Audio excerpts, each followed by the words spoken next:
मतलब अमेरिका के हाथों शीत युद्ध की हार ने भी रूस को उतनी बड़ी चोट नहीं पहुंचाई जितनी रूस के यूक्रेन पर हमले के बाद उस पर अमेरिका समेत पश्चिमी देशों के लगाए प्रतिबंधों ने पहुंचा दी। ये रिपोर्ट भी तब लीक हुई जब 3 दिन पहले ही अमेरिका, ब्रिटेन और जर्मनी जैसे G7 के देशों ने रूस पर नए प्रतिबंध लगाए थे। युद्ध की वजह से आलोचना झेल रहे पुतिन के लिए सबसे बड़ा झटका है, क्योंकि रूस की अर्थव्यवस्था पर जंग की ये पड़ी मार 3 दशकों में सबसे अधिक है। जबकि इससे पहले रूस की इकोनॉमी मिनिस्ट्री ने इस साल जीडीपी में 8% की गिरावट होने का अनुमान जताया था। हालांकि रूस का वित्त मंत्रालय लीक हुई रिपोर्ट को गलत बता रहा है। काला सागर में डॉल्फिन की मौत की घटनाएं बढ़ती जा रही हैं, जिसके लिए वैज्ञानिकों ने रूस और यूक्रेन की जंग को वजह बता दिया। हालांकि काला सागर में लगातार डॉल्फिन की हो रही मौत के पीछे कुछ और वजह भी हो सकती है, क्योंकि काला सागर में डॉल्फिन सिर्फ समुद्री जीव नहीं है, बल्कि खबर है कि रूस की फौज ने भी कई डॉल्फिन तैनात की हुई हैं। दिखने में तो ये आम डॉल्फिन जैसी ही हैं, लेकिन ये रूस की फौज से ट्रेनिंग ले चुकी।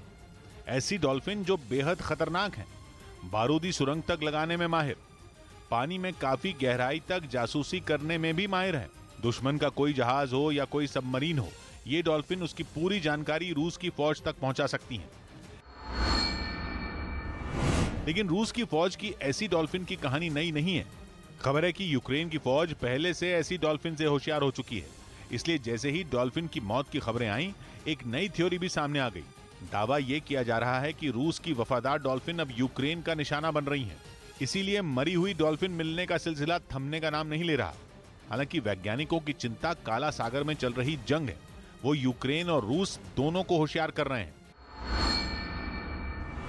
उधर यूक्रेन की सेना ने जासूसी के आरोप में खार्किव से एक महिला अधिकारी को गिरफ्तार कर लिया। आरोप है कि यह अधिकारी यूक्रेन की खुफिया जानकारियां रूस को पहुंचाती थी, जिसकी खबर मिलते ही यूक्रेन की सेना हरकत में आई और उस महिला अधिकारी को गिरफ्तार कर लिया, जिसका एक वीडियो भी सामने आया, जिसमें सेना के कुछ जवान खार्किव इलाके में एक मकान के बाहर खड़े हुए दिखाई दिए। इससे पहले सेना का एक जवान उसके अंदर दाखिल हुआ और उसने वहां रह रहे लोगों को बाहर बुलाया। इसके बाद महिला अधिकारी को कागजात दिखाकर शुरुआती पूछताछ की गई और फिर जवानों ने उन्हें अपनी गिरफ्त में ले लिया। इस दौरान उस अधिकारी ने खुद को बेकसूर बताने की भी कोशिश की, लेकिन उसकी एक नहीं सुनी गई। आरोप है कि इस अधिकारी ने यूक्रेन के फौजियों की जानकारी रूस को दी थी। उधर ब्रिटेन के अखबार डेली मेल ने दावा किया कि यूक्रेन के साथ जंग में रूस के सैनिकों का हाल इतना बुरा हो गया है कि वो परेशान होकर खुद को गोली मार रहे हैं। डेली मेल ने अपने दावे को सही साबित करने के लिए एक सैनिक के इंटरव्यू का हवाला दिया, जिसमें उस सैनिक को रूस का बताया गया और कहा गया कि जंग के दौरान उसे पकड़ा गया था। इसके बाद उसके साथ की गई बातचीत में उसने यूक्रेन में जंग लड़ रही रूसी सेना की बदहाली की पोल खोलकर रख दी।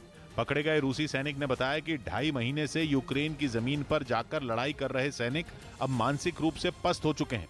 तो у всех в основном паника была, все хотели уйти оттуда। रूस के इस सैनिक की बातों को अगर सच माने तो पुतिन की सेना यूक्रेन की जंग में एक बड़ी मुश्किल से घिर गई है। जंग लंबी खिंचने से रूस के सैनिक इतने परेशान हो गए हैं कि खुद को ही गोली मार रहे हैं। पकड़े गए सैनिक के मुताबिक यूक्रेन में जंग लड़ रहे रूस के 2 सैनिकों ने उसके सामने ही खुद को गोली मार ली, क्योंकि 2.5 महीनों से चल रही जंग लड़ते लड़ते वो दिमागी तौर पर पूरी तरह थक चुके थे।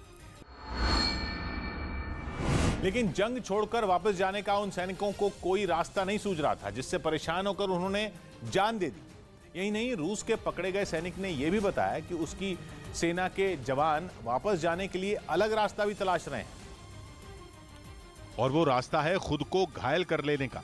यानी वो अपने शरीर के उन हिस्सों को खुद ही गोली का निशाना बना रहे हैं जिससे वो बस घायल हों, और ऐसी तरकीब अपनाकर वो रूस वापस लौटने की कोशिश कर रहे हैं।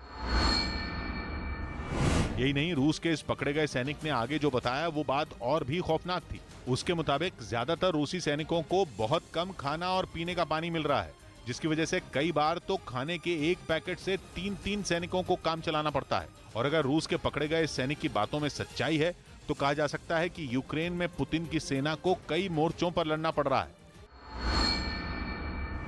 वहीं यूक्रेन ने दावा किया कि रूस डोनेस्क में अपने ही सैनिकों के साथ बदसलूकी कर रहा है।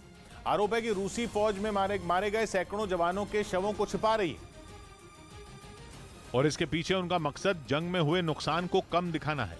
दावा है कि ऐसा इसलिए भी किया जा रहा है ताकि मारे गए फौजियों के परिवार वालों को मुआवजा न देना पड़े। बताया गया कि रूसी जवान इसीलिए अपने साथियों के शवों को उनके घर वालों को सौंपने के बजाय छिपा रहे हैं।